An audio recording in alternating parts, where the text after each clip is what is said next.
Friends, কেমন আছো সবাই? আশা করি তোমরা সবাই ভালো আছো। তো চলো, আমি কিন্তু আজকে একটু মোদক বানাতে বসেছি। তো দেখো, আজকে সন্ধ্যার সময় আমি ভাবলাম যে গণপতিজি আমাদের বাড়িতে 10 দিন আছে, মানে প্রত্যেকবারই থাকে। তো সেই কারণে আমি আর মেয়ে দুজন মিলে বসে পড়েছিলাম মোদক বানাতে।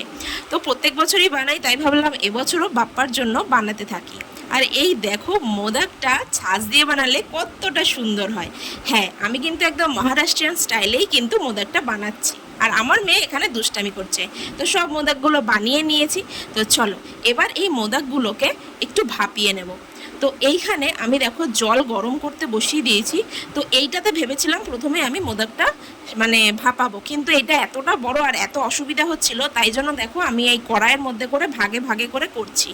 তো সব মোদকগুলো তো বানানো হয়ে গেছে। আর এই যে আমার গনু, এই গনু কিন্তু আমাদের বাড়ির থেকে কালকে চলে যাবে, তাই আজকে কিন্তু আমি এই মোদকটা গনুকে বানিয়ে দিলাম। কালকে একটু ভোগ দেওয়ার ইচ্ছা রয়েছে।